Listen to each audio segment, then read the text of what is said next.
Filipenses 1, dos versos 12 a 27, leremos. Quero que saibam, irmãos, que aquilo que me aconteceu tem, na realidade, contribuído para o progresso do Evangelho. O que ele está falando aqui, o que aconteceu a ele? Está preso. Paulo está preso. Como resultado, tornou-se evidente a toda a guarda do palácio e aos demais que estou na prisão por causa de Cristo. Verso 14. A maioria dos irmãos, por causa da minha prisão, tornou-se confiante no Senhor e anuncia a palavra com maior ousadia e destemor. É verdade que alguns pregam Cristo por inveja e rivalidade, mas outros o fazem de boa vontade. Estes o fazem por amor, sabendo que aqui me encontro para a defesa do Evangelho. Verso 17. Aqueles que pregam Cristo por ambição egoísta, sem sinceridade, pensando que podem aumentar a minha aflição na prisão, mas que importa?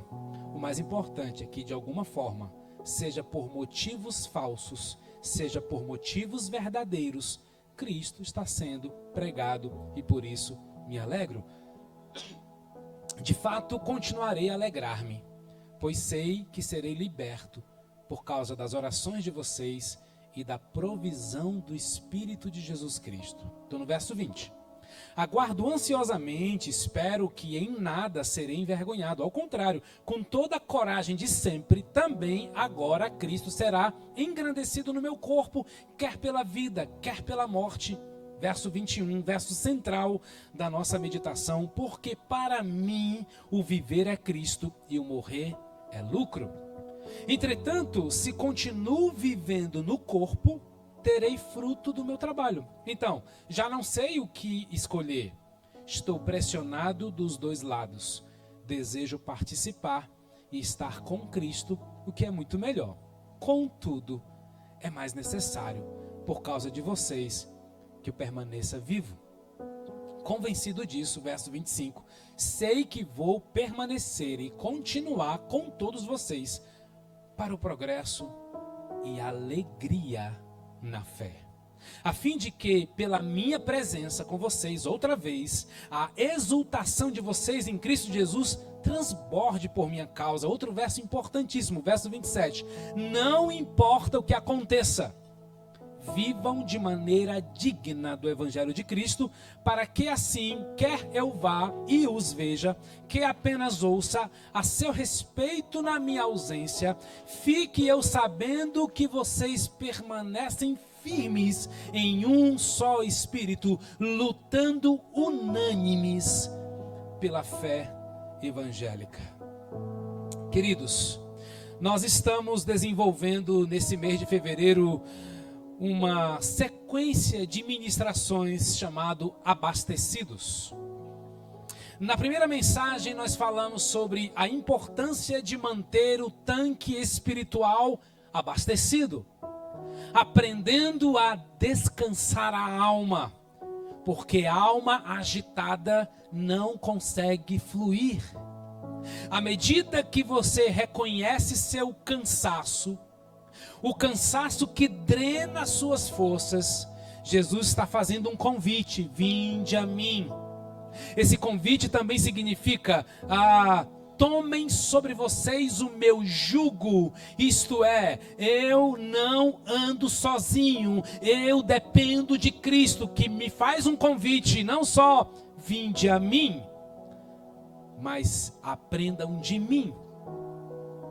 Esse mesmo Jesus nos diz: permaneçam em mim. Olha os convites de Jesus, são todos eles que dão indícios de intimidade, de relacionamento. Não é venha ter uma experiência comigo apenas e fuja e só volte daqui a uma semana. Não, ande comigo, permaneçam comigo. Por isso que nós somos adeptos do vocabulário, né? Do discípulo. Eu sou um discípulo de Jesus. Eu entendo que ser crente é alguém que crê em Jesus, é isso mesmo. Mas quando a Bíblia diz que até o diabo crê e estremece, eu digo: rapaz, eu não quero estar nessa categoria não. Ser crente é muito pouco.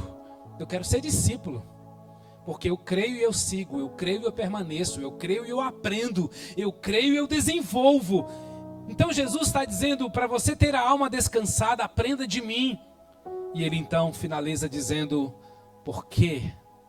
Por que você deve aprender de mim? Porque ele dá duas características para nós que são tão desafiadoras. Aprendam de mim que sou manso e humilde. Meus irmãos, o apóstolo Luiz Hermínio, é um pastor, né, aqui na nossa nação. Ele diz o seguinte: você sempre será pregado naquilo que você prega. E como eu fui pregado essa semana naquilo que eu preguei, porque é tão especial, porque Deus vai dando palavras para a gente que a gente nem tem dimensão da repercussão, mas como eu precisei trabalhar a humildade essa semana, como eu precisei abrir mão dos meus direitos, a não reagir aos insultos, às setas, só guerreando no mundo espiritual. Como foi importante essa palavra para o meu coração. Eu louvo a Deus porque eu encontrei essa semana, irmãos, apesar dos pesares, descanso para minha alma. Porque só encontra descanso para a alma quem aprende definitivamente a entregar os seus direitos a Deus e a ser humilde como Ele é. Porque Deus não consola alma de arrogantes. Deus não traz descanso para almas agitadas. E hoje nós vamos ver na palavra de Deus algo que nos ensina como ser abastecidos com a alegria do Senhor, não importa o que aconteça. Queridos, talvez eu não fosse a melhor pessoa para falar de alegria. Eu não acho que eu sou uma pessoa efusiva. Eu não acho que eu ando com um sorriso no rosto o tempo todo. Mas eu entendo que a alegria que Deus está falando, ela é muito mais profunda. Ela é aquela alegria, e tem tantos versos na palavra de Deus que me confronta. Por exemplo, Pedro diz o seguinte, 1 Pedro 4,12. Amados, não se surpreendam com a ardente prova que vem sobre vós, como se algo estranho vos acontecesse, mas alegrai-vos. Como é? Eu estou sofrendo numa luta tremenda, Deus está pedindo para eu me alegrar, mas alegrai-vos, Ele me dá um porquê. Por serem participantes das aflições com Cristo. Porque se eu sou um seguidor de Cristo, eu vou sim enfrentar o sofrimento. Mas sabe qual é a coisa que me conforta? É porque sofrimento não é lugar para você ficar, é lugar para você passar. Por isso que Ele está conosco quando você estiver passando pelo vale da sombra da morte. Não tema, eu sou com você, eu sou contigo. Alegrai-vos, alegrai-vos. Sabe qual é uma das estratégias mais intensas do diabo, gente? É nos enfraquecer. E ele faz isso roubando a nossa alegria. Por isso a gente precisa estar atento e vigilante, porque parece, irmãos, que nós estamos sempre cercados por notícias desanimadoras, por circunstâncias difíceis, por pessoas pesadas, por pressões financeiras, e essas questões da vida vão esgotando, minando a nossa vida. Por isso, semana passada eu pedi que você desse muita atenção sobre os furos do seu tanque, onde está vazando. O que é que está drenando? Porque você pode estar fazendo um grande esforço para estar enchendo o seu tanque, mas tem alguma coisa que está vazando, tem alguma coisa que está tirando a sua capacidade de manter o tanque cheio. Afeta profundamente o nosso coração e a gente tem que atacar esses furos e talvez ir para um ambiente de reparação, uma funilaria espiritual para dizer, rapaz, está vazando, precisa de um reparo nesse lugar. Por favor, não deixe os vazamentos continuarem como se nada tivesse acontecendo. Só Deus pode te mostrar isso. Inclusive, lembro nesse momento que eu disse assim, quem sabe você vaza muito pelo que sai da sua palavra, da sua boca, Talvez fosse um momento para você jejuar de palavras. Eu lembro de ter dado esses desafios para vocês. Gente, Neemias capítulo 8, verso 10, tem um verso tremendo. Ele diz assim: não fiquem tristes, pois a alegria do Senhor é a sua força. Não fiquem tristes, porque a alegria do Senhor é a sua força. E queridos, a alegria do Senhor é a força que a gente precisa para alcançar a vitória, porque a vitória já é nossa em Cristo Jesus, amém? Nós já somos declarados mais que vencedores, mas você tem uma atitude para escolher. Você pode ir se arrastando, pode ir alegre, pode ir pulando, pode ir reclamando, pode ir pesado, pode ir mais leve. A alegria do Senhor é de fato o que nós precisamos para a gente viver em vitória. A alegria do Senhor também, irmãos, é um fruto do Espírito. O fruto do Espírito é, em Gálatas capítulo 5, amor, paz e alegria. Alegria, queridos, é uma evidência de alguém que recebeu Cristo no seu coração. Não combina cara fechada com o Evangelho de Jesus. Claro, você tem seu jeito, você tem seu estilo. Tem caras que não tem como mudar mesmo, né? Mas você pode ser uma pessoa de alma alegre. E a alma alegre, como diz Provérbios, aformoseia o rosto. Você fica até mais bonito quando a alma está, né, alegre. O seu rosto transmite isso. Nós temos tantos motivos para transbordar de alegria. Quer que eu te fale alguns deles? Nossos pecados foram perdoados. Gente, tem um verso no Salmo 103 que alegra tanto o meu coração. Salmo 103 diz: assim como um pai tem compaixão dos seus filhos, assim o Senhor tem compaixão daqueles que o temem. Ele não nos trata conforme os nossos pecados e Ele não fica ressentido para sempre. Essa expressão é muito forte, porque a gente luta com ressentimento, né? Ou seja, sentir de novo o mau sentimento. Deus não faz isso com a gente.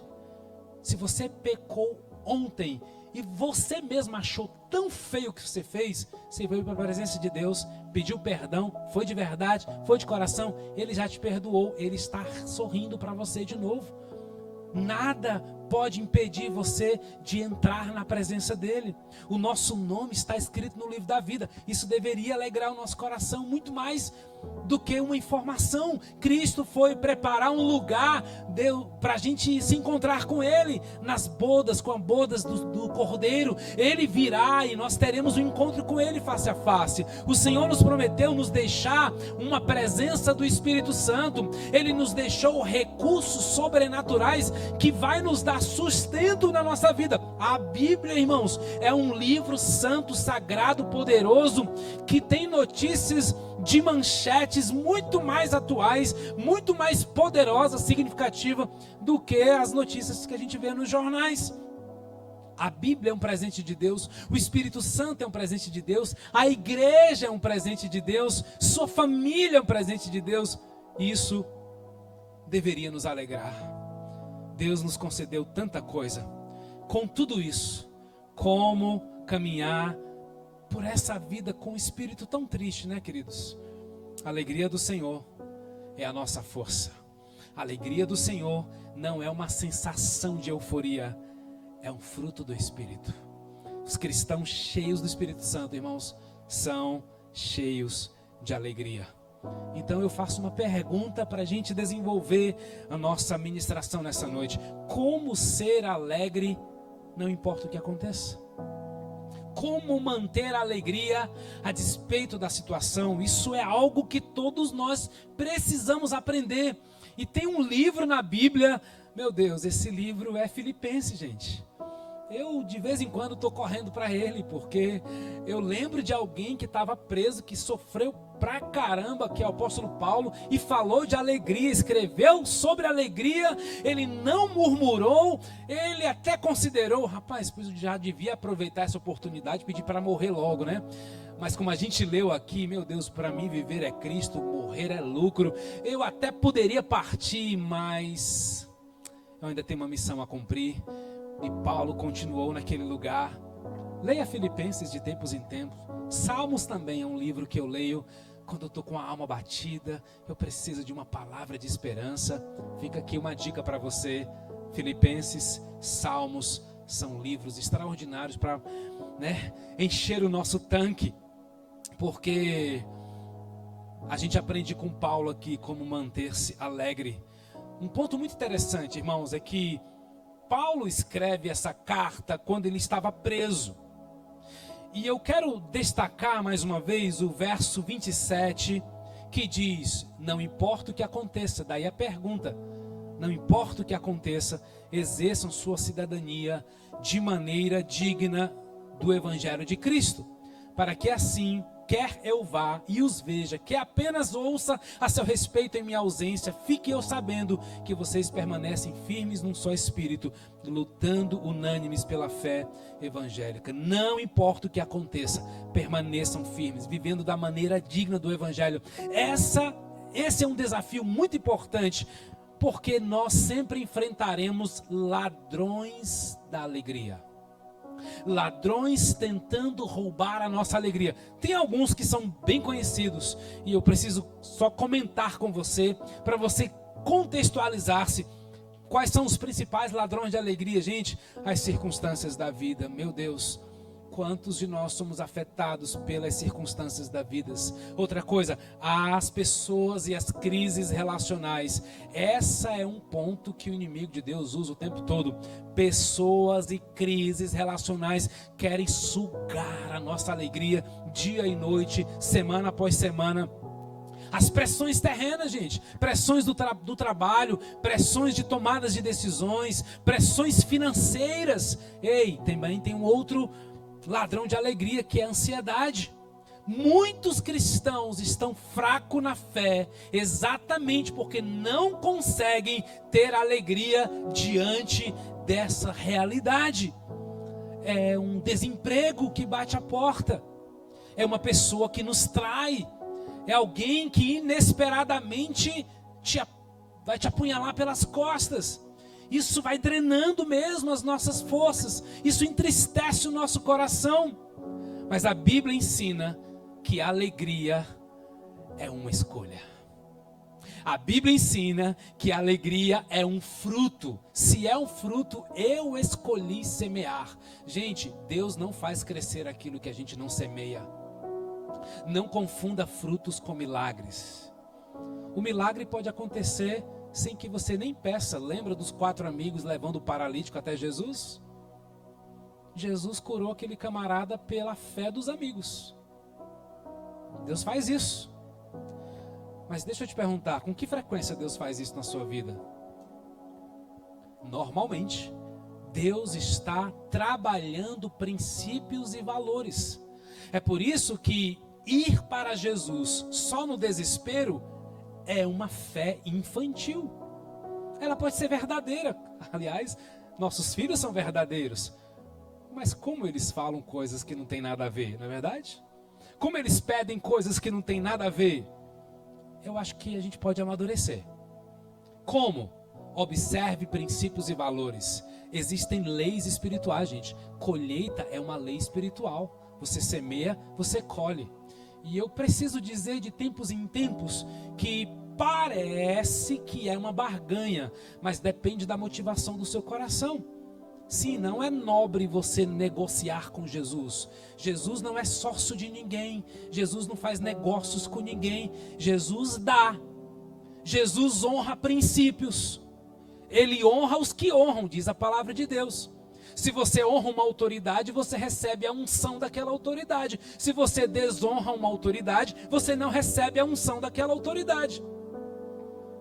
Não estou nem aí para o meu chefe. Tudo bem, você não vai receber as coisas boas do seu chefe, porque no reino espiritual não funciona assim.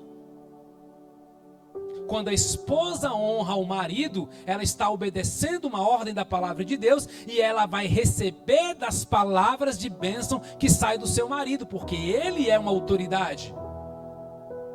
Quando você honra a palavra de um líder seu, você recebe toda a eficácia daquela palavra, porque é assim no reino espiritual.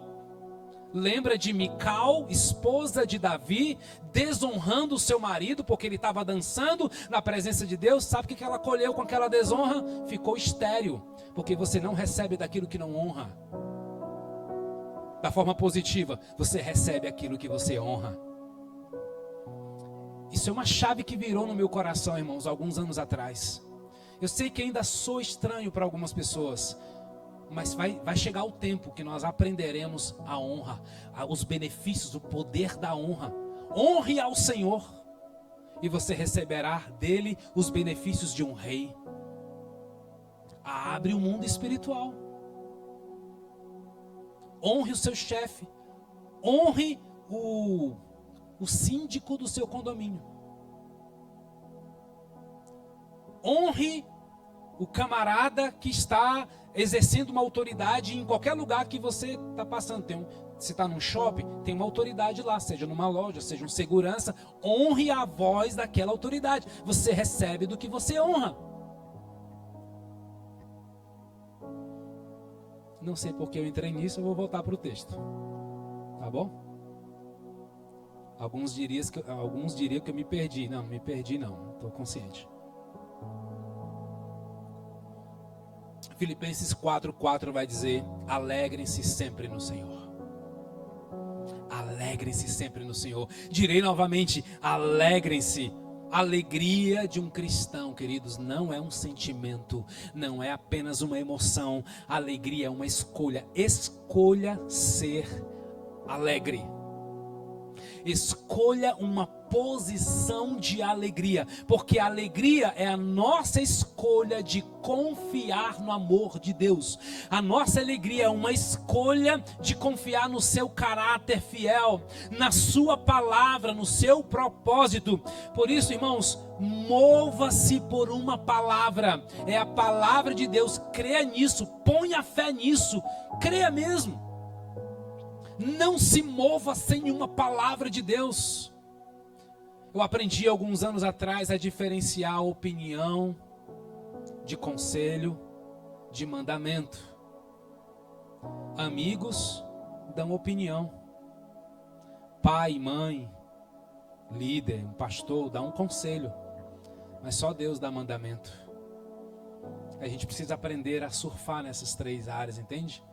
Eu recebi uma voz de comando de Deus para tantas coisas. Ele continua fazendo isso. Tem coisas que eu estou fazendo que eu nem estou entendendo direito, mas só porque Ele mandou eu estou fazendo. Faz parte. A alegria é uma escolha, e se você escolhe ser alegre, logo você não pode culpar ninguém pela sua tristeza. Ah, irmãos, a gente escuta tanto isso, né? Você me deixou triste. Ah, foi você que me deixou triste. Quem não escuta isso, né? Isso significa que se alguém tem o poder de te deixar triste, você não está fazendo as boas escolhas. É inevitável que algumas pessoas vão mesmo nos entristecer.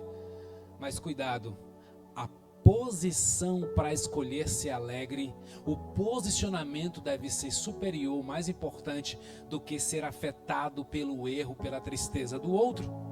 Em outras palavras, quando as coisas acontecem do jeito que eu quero, então eu me tornarei a pessoa alegre que eu quero ser. Deixa eu te dizer, porque um dos maiores erros, um dos erros mais comuns cometidos na vida é quando a gente chama de quando então. Quando então? Quando eu conseguir, então eu ficarei feliz. Quando eu comprar, então eu ficarei feliz. Em outras palavras, o que é que você está dizendo? Quando as coisas acontecem do meu jeito, então eu me tornarei a pessoa alegre que eu quero ser. Quando eu não recebo aquilo que eu tenho expectativa, então eu fico triste com aquilo que eu não recebi. Isso é andar agitado, impelido pelas ondas, pelos ventos. Não faça isso. Vejamos o exemplo de Paulo. Paulo passou 2 anos na prisão em Cesareia sob falsas acusações. Paulo passou por um naufrágio, gente, enquanto navegava para Roma. No contexto do naufrágio, ele foi mordido por uma cobra venenosa. Paulo, quando chega em Roma, ele fica preso por 2 anos ali numa masmorra escura e úmida, com uma guarda acorrentada 24 horas por dia. Paulo tinha todos os motivos para ser infeliz. Mas em vez disso, mesmo preso, em Filipenses a palavra é: alegrem-se. Alegrem-se no Senhor, sempre. E essa expressão não quer dizer que eu não vou ficar triste. É que eu vou escolher uma atitude de alegria, mesmo quando a tristeza bate a porta. Porque as emoções da tristeza faz parte da vida. A raiva, o medo, tudo isso faz parte. Aliás, conversando essa semana com a minha terapeuta, e ela disse uma coisa que foi tão simples, mas mexeu muito com o meu coração.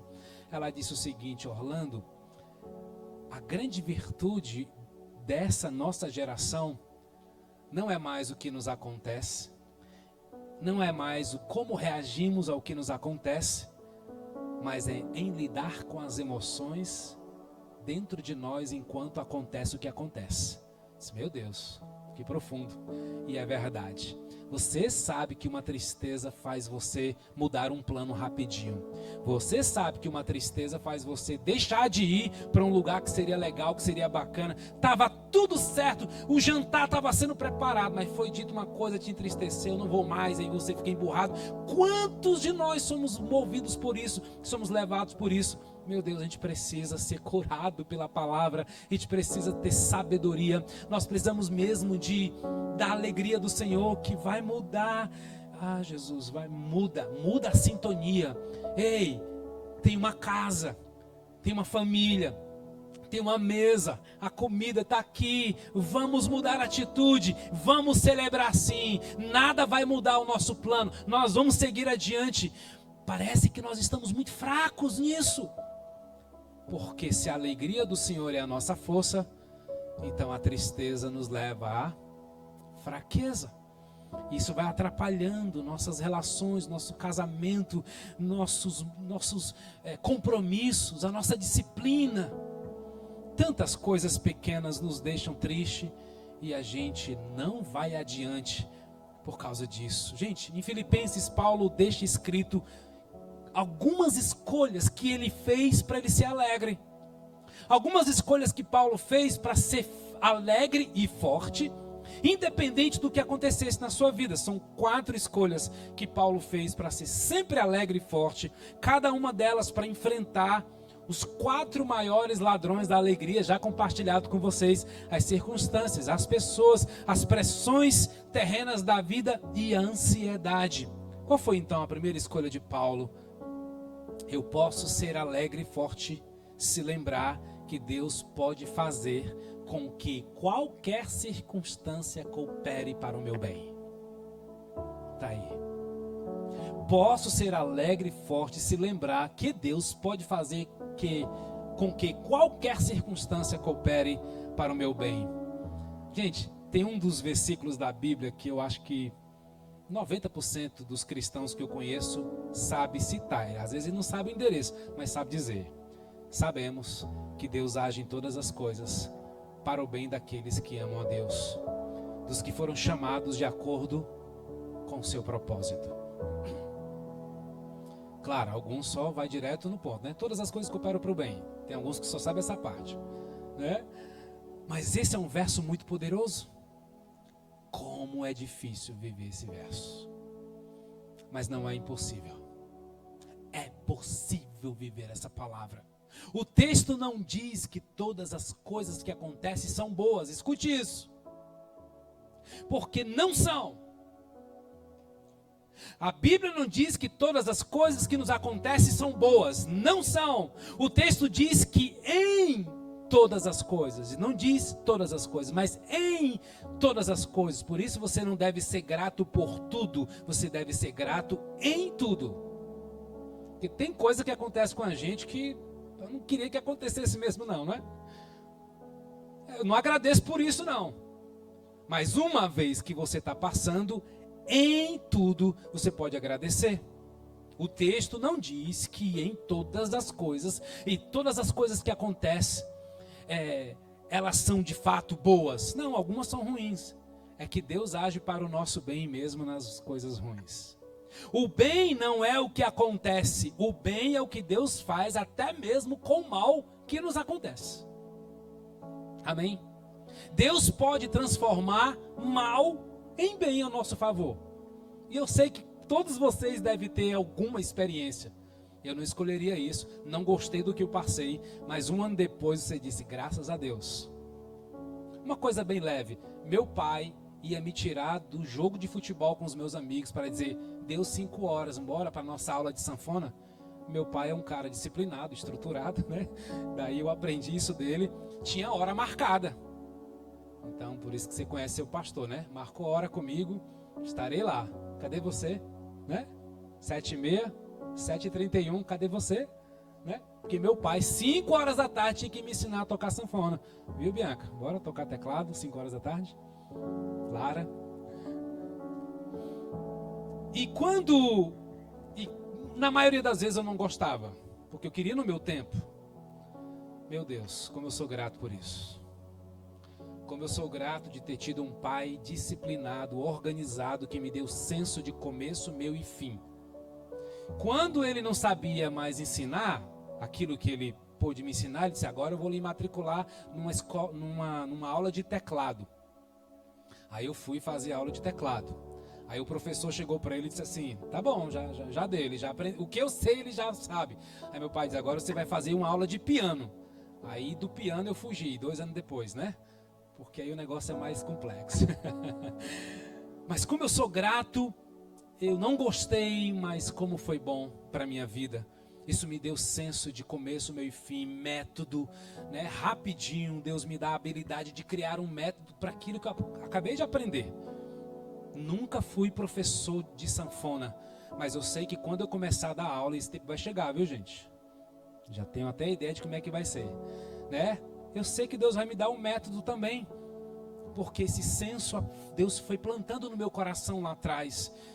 Queridos, o bem não é o que acontece, o bem é o que Deus está fazendo com o mal que nos acontece. Creia nisso. O rei Davi, ele conhecia essa verdade, por isso ele foi capaz de dizer, bendirei o Senhor em todo o tempo, e os meus lábios sempre te louvarão. E eu preciso abrir um parênteses enorme aqui. Quando você não estiver entendendo nada, louve. Quando você não estiver gostando do que está passando, adore. Eu disse assim, ei Dênio, vamos cantar durante a palavra, vamos? Aí ele já sabe alguns louvores que eu escolhi, só para a gente treinar esse momento aqui. Vamos lá, Dênio, já está no tom aí, amigo? Nem te dei, né, o tom? Lá, dá um lá aí para nós, dá um lá. Já está no lá. Queremos o teu nome engrandecer. Vamos juntos? E agradecer-te.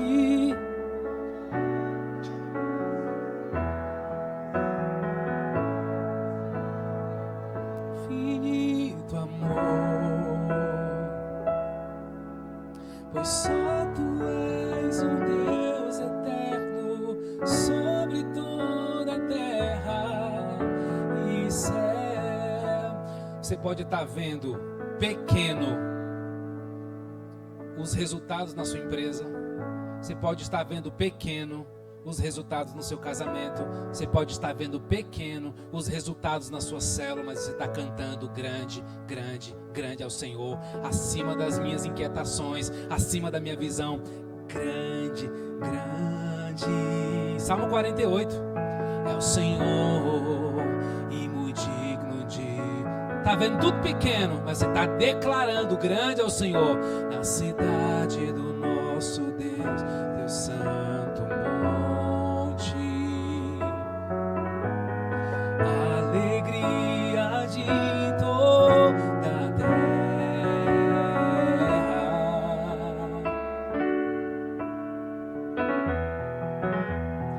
Grande é o Senhor em quem nós temos a vitória. Aleluia.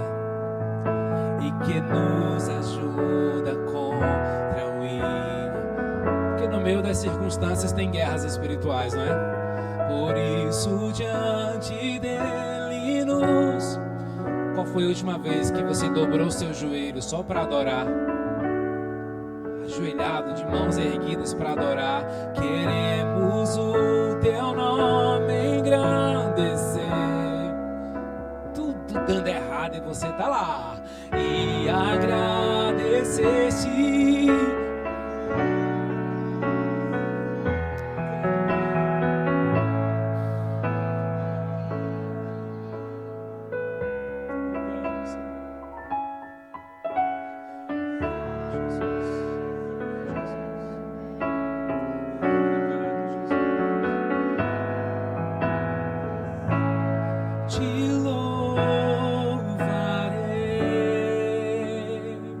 Davi aprendeu isso. Não importam as circunstâncias,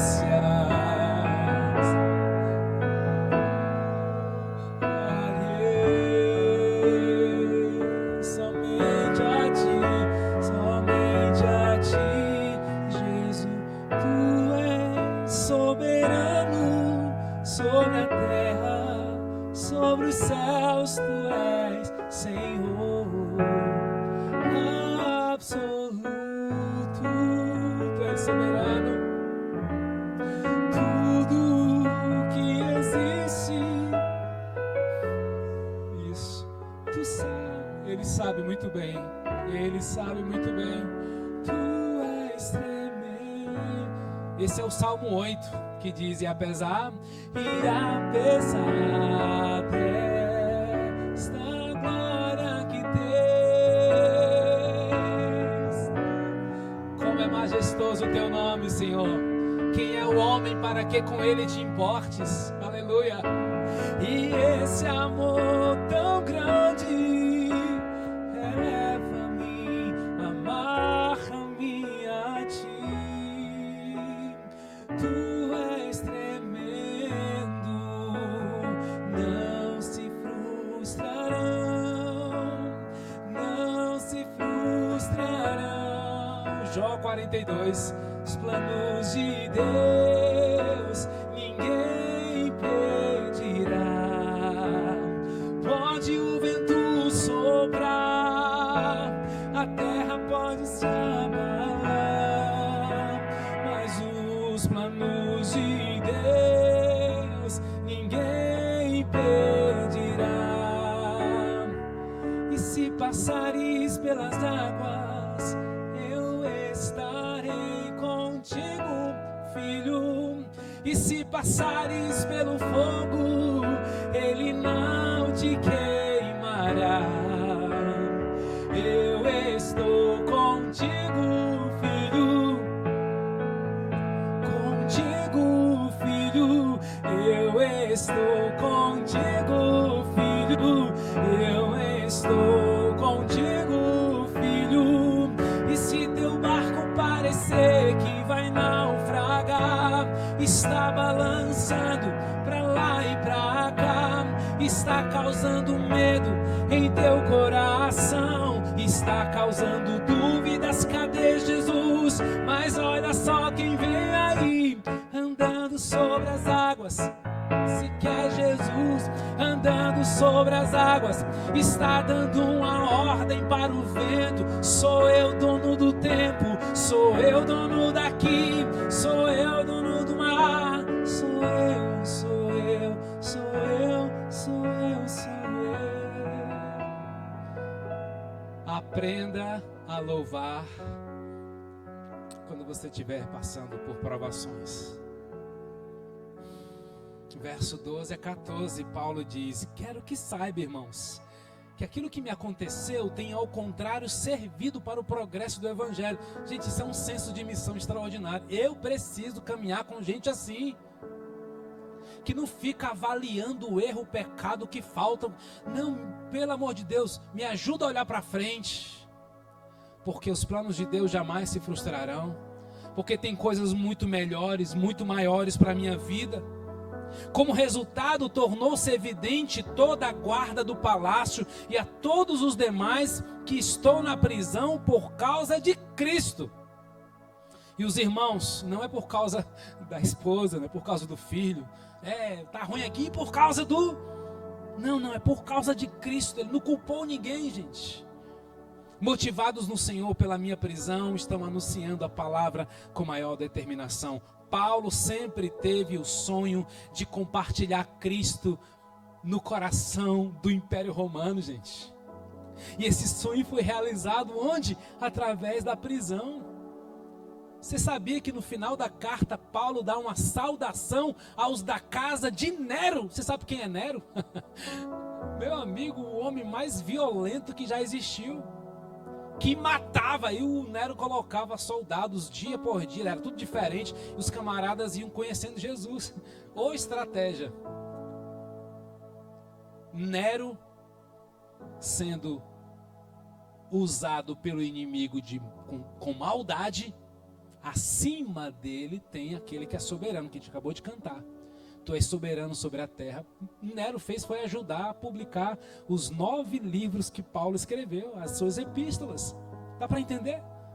Sem nem saber, Paulo ia pregando para os caras, porque o Nero disse assim, vou mudar aqui, para ele não se acostumar, ia mudando, os camaradas iam se convertendo, e Paulo vai saudar os da casa de Nero. Eu acho espetacular isso. Muitos, por não enxergarem essa perspectiva de Deus, fazem a escolha errada da murmuração, da acusação, da comparação. Gente, você já sabe que isso é uma droga, não nos ajuda, só nos joga para baixo, nos afasta de pessoas. Tem pessoas que você até diz, mas por que aquela pessoa se afastou de mim? Você não se percebeu murmurador, você não se percebeu cheio de comparações, você não se percebeu alguém cheio de limitações e não tratou, não curou, não pediu para Deus curar o seu coração. Eleve os seus olhos e procure enxergar os problemas do ponto de vista de Deus. Deus não erra. Ponto. Deus não erra.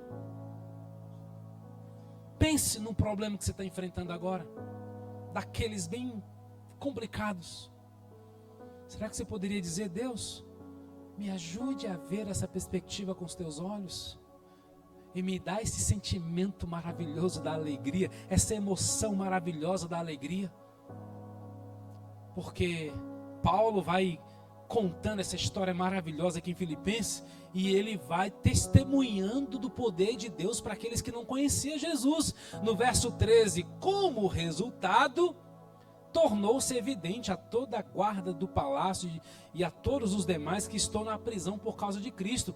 Ou seja, quando você está passando pelo sofrimento com uma atitude alegre, com um senso de missão, você está contagiando outros e nem está percebendo. Você se torna um encorajador de outros na luta. Eu convivo com pessoas aqui na nossa igreja que eu sou constrangido só pelo testemunho, que eu não vejo essa pessoa reclamando da vida. Continua servindo, continua amando, continua se dedicando. E só Deus, e às vezes eu sei, né?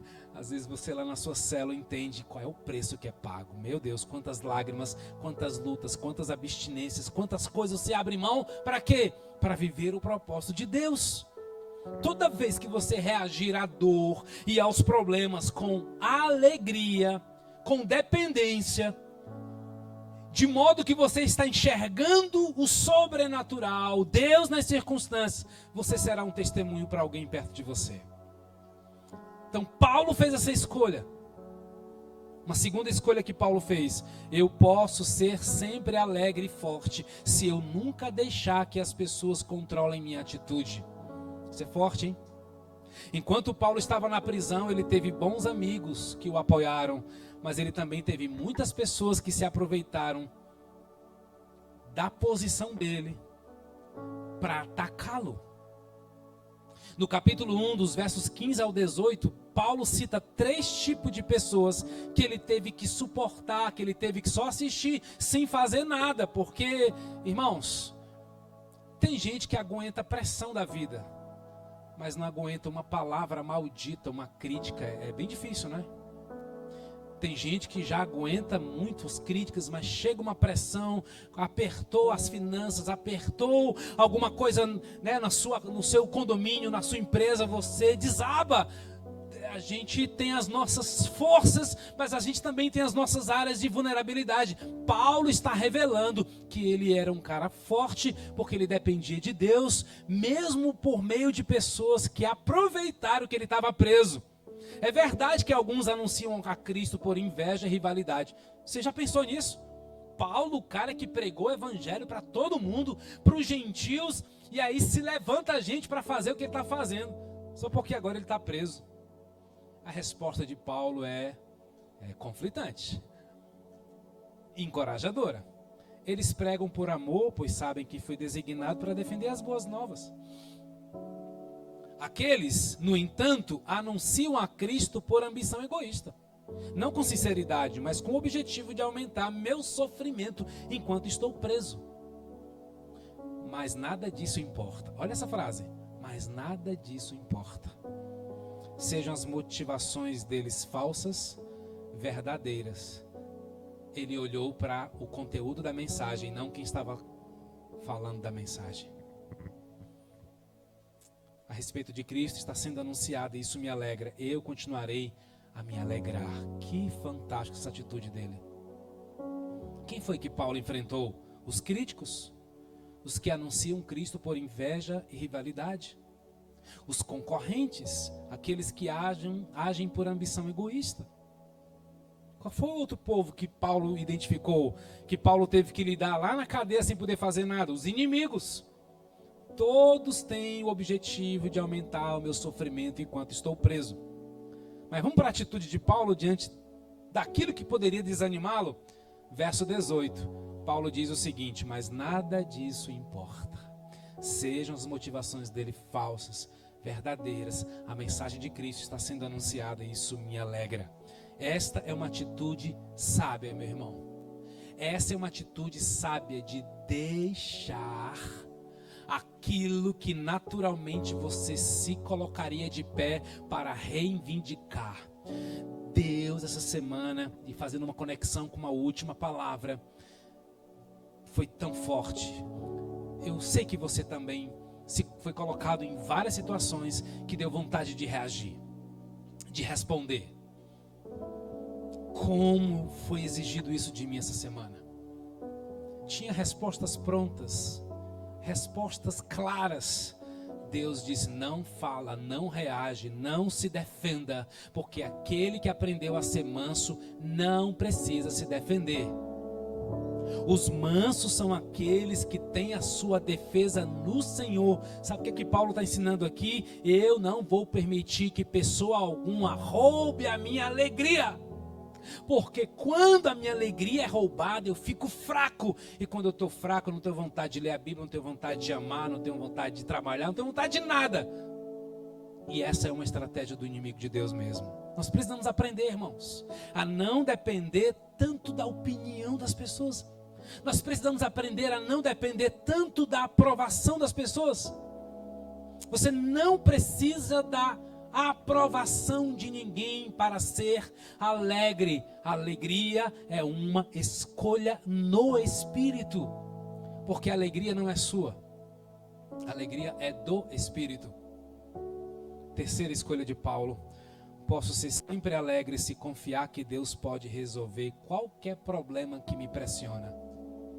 Veja o que Paulo escreveu: de fato continuarei a alegrar-me, pois sei que o que me aconteceu resultará em minha libertação, graças às orações de vocês e o auxílio do Espírito de Cristo.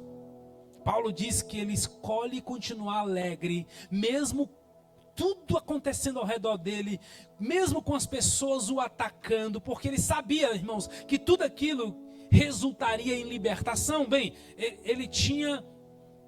ele não tinha, aliás, prova de que seria liberto, mas ele escolheu ter uma declaração de fé e não de medo. Paulo menciona pelo menos 3 fontes de força em tempos difíceis. Ele fala sobre saber que Deus está no controle de todas as coisas, de ter as pessoas orando por nós e crer que o Espírito Santo está nos ajudando. Essas são 3 fontes, acho que vai aparecer aí, né? Passa para nós. 3 fontes de força em tempos difíceis. Saber que Deus está no controle de todas as coisas. Deus não erra, Ele está controlando, Ele está cuidando de tudo, está cuidando de todos. E como é importante ter pessoas orando por nós, porque o Paulo agradece. Paulo sabe que tem um povo orando por ele. Peça oração. Tem intercessores que amam orar e cobrem a sua vida de oração. Mas se você deseja estar ainda mais protegido, mais guardado, peça oração. Como é bom ter gente orando por nós. Creia que o Espírito Santo está nos ajudando, porque Ele mesmo é quem traduz os nossos gemidos em orações que o Pai entende. A confiança de Paulo, irmãos, está em Deus e não nas circunstâncias. Porque ele confiava em Deus. E a alegria e confiança andam juntos. 4ª escolha de Paulo: posso ser sempre alegre se mantiver o foco no meu propósito. Paulo está velho, Paulo está preso, mas ele não perdeu de vista o propósito para a sua vida. Por isso que Paulo diz nos versos 22 a 25: caso continue vivendo no corpo, terei fruto do meu trabalho, e já não sei o que escolher. Estou pressionado dos 2 lados. Desejo partir e estar com Cristo, o que é muito melhor. Contudo, é mais necessário, por causa de vocês, que eu permaneça no corpo. Quando você tem senso de propósito, você não desiste no meio das dificuldades, no meio das pressões. Convencido disso, sei que vou permanecer e continuar com todos vocês para o seu progresso e alegria na fé. Ei, queridos, Paulo era alegre porque ele tinha uma razão para viver. Paulo nutria sua alegria dentro da missão que Deus lhe deu, porque ele tinha um propósito, um senso de missão. A razão pela qual ele estava na terra não era apenas para benefício próprio, mas é para o benefício das pessoas, porque nunca haverá um propósito que não toque em pessoas. O meu propósito é eu. Isso não é propósito, gente. Isso são objetivos. Todo propósito existe para tocar pessoas. Seja em qualquer ramo, seja em qualquer linha, seja em qualquer segmento. Alguém pode transformar a vida de alguém por meio do esporte, por meio da música. Nós transformamos as pessoas por meio do evangelho, por meio da palavra de Deus, porque todos nós temos acesso a ela. Se fosse só por meio da música, só alguns poderiam.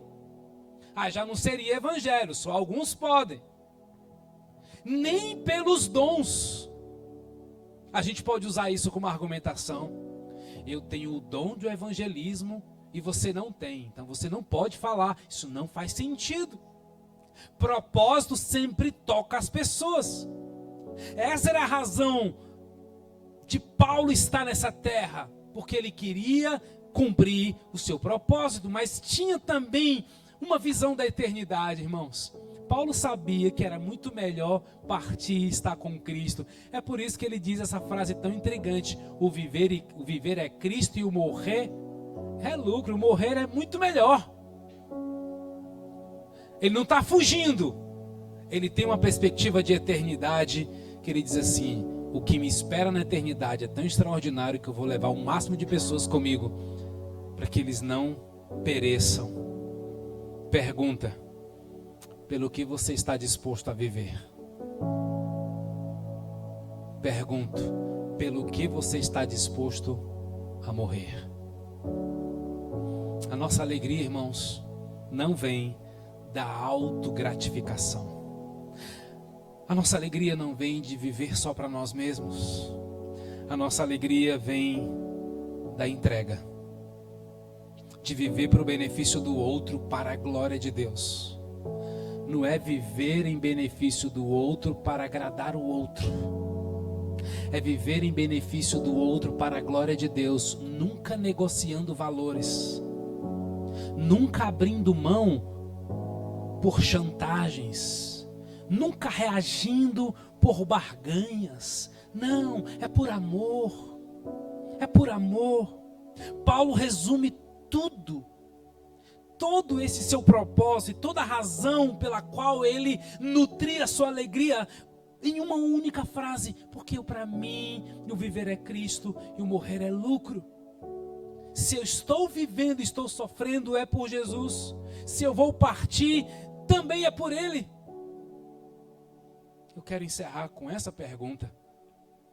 Eu gostaria que você respondesse. Talvez você não vai receber a resposta hoje, você não vai saber dizer agora, mas responda essa semana: para mim viver é. O que você colocaria no final dessa frase? Para mim viver é ter uma boa casa. Para mim viver é cuidar da minha saúde. Para mim viver é me divertir. Para mim viver é ganhar dinheiro. Para mim viver é conquistar amizades. O que é viver para você? Como é que você pode preencher o final dessa frase? Até que você seja capaz de fazer a escolha certa, você enfrentará muitas tribulações, às vezes decepções, porque todas as outras coisas nunca te farão alegre de verdade. O que vai nos trazer plenitude, irmãos, é passar pelo que passamos com um senso de propósito. Porque eu sei que você ainda não desistiu do teu trabalho, do teu amigo, do teu casamento, porque você tem um senso de propósito. Há apenas uma resposta que nos leva à alegria: é quando a gente encontra o nosso propósito. Pelo menos saiamos daqui dizendo: o meu propósito é Cristo. Sim, viver para mim é viver com Cristo. E se você estiver pronto para declarar isso, eu creio que você vai dar um excelente start para viver os melhores anos da sua vida. Porque Cristo tem o propósito maior para as nossas vidas. Vale a gente descobrir, e a gente descobre andando. Jesus foi dando o propósito, gente. Pedro foi um seguidor de Jesus. Sabe como é que Pedro encontrou o seu propósito? Primeiro atendendo um chamado de Jesus: siga-me. Aí quando Pedro seguiu, aí Jesus disse: então eu vou fazer de você pescador de homens. Preste atenção. Não queira entender tudo antes. Tolice. É insegurança. É medo. Dê o próximo passo. Qual é o próximo passo? Qual é o primeiro passo? Depois que você der o segundo, você vai dando o terceiro, vai dando o quarto, e aí você vai andando com Cristo. Ele vai te revelando o teu propósito. Alguns Deus fala logo no começo, inclusive para Paulo. A conversão de Paulo foi chocante. Paulo já ficou cego na conversão dele. Ele já recebeu uma palavra: vem cá, vem me seguir, porque eu vou te mostrar como importa sofrer pelo meu nome. Como é que alguém já convida alguém para sofrer? Pois é, porque de alguma forma Paulo não ficou cego. Paulo viu uma luz que ele nunca tinha visto antes. Viver para mim é Cristo, disse Paulo. Talvez alguns aqui precisam começar assim, dizer: eu quero Jesus como Senhor e Salvador da minha vida. Mas talvez outros aqui para dizer: agora eu estou entendendo por que eu ando tão triste. É porque você está vivendo demais para você mesmo. E a alegria que te é proposta é aliado ao propósito que Deus tem para a sua vida. Você quer viver isso? Vamos fechar os nossos olhos. Vamos orar. Vamos pedir que no nome dele a gente faça coisas grandes. Vamos clamar mais uma vez: Elohim, Deus acima de todos. Jirê, Deus provedor. Rafá, tu és o Deus que cura. Yahvé, o grande eu sou. Essa noite você precisa responder: viver para mim é. E se você se depara com uma realidade muito pessoal, muito egoísta, muito só para você, Você pode mudar isso hoje. Gente, evangelho se faz com decisão. Evangelho se faz com conversão. Evangelho se faz com transformação. Você não veio para uma palestra. Você não veio para uma experiência. Você veio para um ambiente de transformação. E hoje coisas radicais podem mudar na sua vida, se você de fato se posicionar. O posicionamento é seu. Então, enquanto a gente canta mais uma vez essa canção, se você decide tomar uma decisão no seu coração, sim, pastor, eu quero dizer hoje, Cristo para mim é Cristo. Sim, eu quero servir mais a Ele. Eu estou parado demais. Decida isso no seu coração. Sim, eu quero cuidar mais da minha família. Decida isso no seu coração. Eu quero romper com valores que têm destruído minhas relações. Eu quero abrir mão do medo, da insegurança. Eu quero abrir mão do egoísmo, do orgulho. Viver para mim é Cristo, os valores dele, os princípios dele. Faça isso, tome essa decisão. Em nome de Jesus, se entregue nesse momento. Essa canção é apenas um ambiente para você orar, se entregar, renovar a sua aliança. Faça isso.